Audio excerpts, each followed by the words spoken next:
Hello students, welcome to my channel Amruta classes. आज आपण बघणार आहोत आपला second topic, make a exclamatory sentence. Exclamatory sentence means उद्गारवाचक वाक्य. त्याचे काही नियम आहेत, जे नियम आपण सगळ्यात पहिल्यांदा स्टार्ट करूया.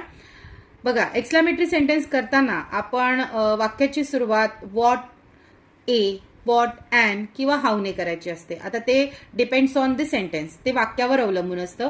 ते कशा पद्धतीने आपण व्हॉट किंवा व्हॉट अँड किंवा हाऊ ने करायचं हे मी तुम्हाला सांगणारच आहे. पण त्याआधी थोडंसं नियम, आधी बेसिक नियम लक्षात घेऊया. Start the sentence with a what, otherwise how.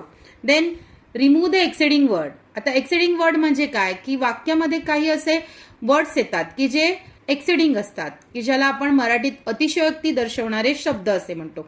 आता अतिशयोक्ती दर्शवणारे शब्द म्हणजे कोण, तर वाक्यामध्ये व्हेरी येऊ शकतं, एक्स्ट्रीमली येऊ शकतं, रिअली येऊ शकतं, इमेन्सली येऊ शकतं, masterly, surprisingly, exceedingly, so, otherwise, quite. हे जे काही शब्द आहेत याला आपण एक्सेडिंग वर्ड्स म्हणतो. आणि हे जर वर्ड्स आले तर आपल्याला एक्सक्लामेटरी करताना ते रिमूव्ह करायचे आहेत. आणि त्यानंतर लास्टला जे सेंटेन्स तुम्ही सॉल्व्ह करणार आहात त्याला आपण असं एक्सक्लामेशन मार्क द्यायचं, ज्याला आपण उद्गारवाचक चिन्ह असे म्हणतो. आता आपण सेंटेन्सकडे वळूया.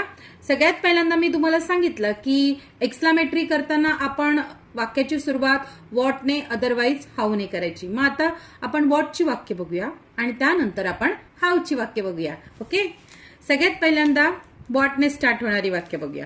आता when the sentence have a or an, then the exclamatory sentence start with what a, otherwise what and.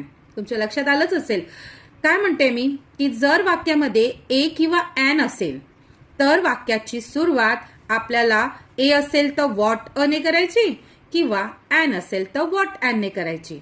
आता सेंटेन्स बघूया. एक्झाम्पल आहे, that's a very good chance. Example काय आहे बघा, that's a very good chance. इथे exceeding word आपल्याला very आलेला आहे, सो आपल्याला तो रिमूव्ह करायचा एक्सक्लामेटरी करताना. वाक्याची सुरुवात सगळ्यात पहिल्यांदा दिलेलं वाक्य जे असेल त्यामध्ये आपण बघायचं की आपल्या वाक्यामध्ये ए आलाय का किंवा अॅन आलाय का. सपोज जर ए किंवा अॅन आला तर आपण वाक्य कशाने सोडवणार आहोत, व्हॉटने. सो व्हॉट अ, रिमूव्ह काय करताय तुम्ही, व्हेरी. त्याच्यानंतर जो काही ऍडजेक्टिव्ह आलेला असेल तो लिहायचा, त्याच्यानंतर नाउन लिहायचा, त्याच्यानंतर सब्जेक्ट लिहायचा आणि वर्ब लिहायचा.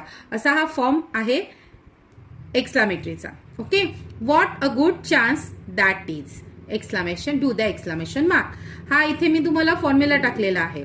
काय फॉर्म्युला आहे, व्हॉटने स्टार्ट करायचं असेल तर पहिल्यांदा व्हॉट, त्याच्यानंतर a oblique otherwise an, then adjective, then noun, then subject and then verb and then do the exclamation mark. हे झालं व्हॉटने स्टार्ट करणारी वाक्य. आता हाऊने स्टार्ट करणारी वाक्य कोणती आहेत, हाऊने सुरू होणारे वाक्य बघा. जर वाक्यामध्ये तुम्हाला ए किंवा एन नाही दिसला तर सरळ वाक्य आपण हाऊने सोडवायचंय. येत आहे ना लक्षात, हाऊने कसं सोडवायचंय आणि का सोडवायचंय. दिलेल्या सेंटेन्समध्ये ए किंवा एन नसेल तर आपण वाक्य हाऊने सोडवायचंय. म्हणजे आता दिलेला सेंटेन्स जो काही असेल त्याच्यात आपलं पहिलं काम काय आहे, वाक्यामध्ये ए किंवा अॅन दिलाय का. ए किंवा अॅन दिलेला असेल तर व्हॉटने स्टार्ट करा आणि ए किंवा अॅन दिलेला नसेल तर हाऊने स्टार्ट करा. Here is the given example. बघा, the rain is very beautiful. So इथे एक्सेडिंग वर्ड व्हेरी आहे. How beautiful the rain is, then do the exclamation mark. आलं लक्षात. तर आता खाली मी फक्त फॉर्म्युला टाकलेला आहे. हाऊने स्टार्ट करताना पहिल्यांदा हाऊ, त्याच्यानंतर ऍडजेक्टिव्ह, त्याच्यानंतर सब्जेक्ट, त्याच्यानंतर वर्ब आणि त्यानंतर एक्सक्लामेशन मार्क. ओके, हा आहे आपला पुरा फॉर्म्युला. सो आता आपण बघितले दोन फॉर्म्युले, पहिला व्हॉटने स्टार्ट करताना आणि दुसरा हाऊने स्टार्ट करताना. आता लास्ट वन एक छोटासा, अशी वाक्य कदाचित कधी कधी विचारली जातात म्हणून तो रेअर आहे फॉर्म्युला, पण तरीही मी तुम्हाला एक ऍडव्हान्स म्हणून सांगून ठेवते. जर वाक्यामध्ये किंवा when the sentence start with it is, otherwise it was. जर सेंटेन्सची सुरुवात ओके, इकडे वाक्य दिलेली आहेत बघा. It was a calm morning, it was a calm morning. या वाक्यामध्ये आपल्याला कुठेही एक्सिडिंग वर्ड नाहीये, पण आपल्याला तरी ते एक्सक्लामेटरी म्हणून सॉल्व्ह करायचंय. कसं करणार आहे, दिलेल्या सेंटेन्समध्ये अ आहे, दॅट मीन्स ए आहे. सो स्टार्ट कशाने करणार? Then exclamatory start with a what. What a calm morning. त्याच्यानंतर इट वॉज लावायचं नाही, रिमूव्ह करायचं आहे. लक्षात येत आहे? म्हणजे इट वॉज किंवा इट इज असा जर आपल्याला आला सब्जेक्ट आणि वर्ब तर तो लावायचा नसतो, तो रिमूव्ह करून टाकायचा. असंच अजून एक सेकंड वाक्य तुम्हाला दिलंय. It is a great stroke. या सेंटेन्समध्ये आपल्याला ग्रेट हा एक्सेडिंग वर्ड आलेला आहे. सो आपल्याला तो ग्रेट एक्सेडिंग वर्ड रिमूव्ह करायचा आहे आणि या वाक्यामध्ये कुठेही ए किंवा एन नाहीये, म्हणून वाक्याची सुरुवात आपण हाऊने करणार आहोत. How stroke. Then do the exclamatory mark.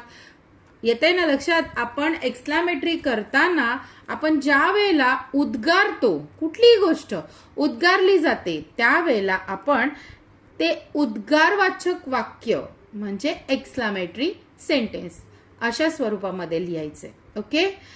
Hope so तुम्हाला हा माझा टॉपिक लक्षात आलेला असेल आणि या टॉपिकवरती काही मी तुम्हाला सेंटेन्स पण देणार आहे सॉल्व करायला, प्रॅक्टिससाठी सेंटेन्स देणार आहे.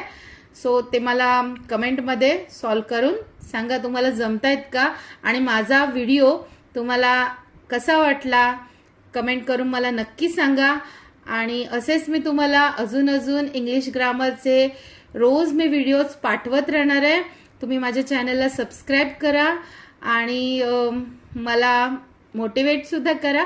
मी तुम्हाला नक्कीच इंग्लिश ग्रामरमध्ये अजून काही इंग्लिश ग्रामरचे टेक्स्च्युअल ग्रामरचे वाक्य सांगण्याचा प्रयत्न नक्की करेन.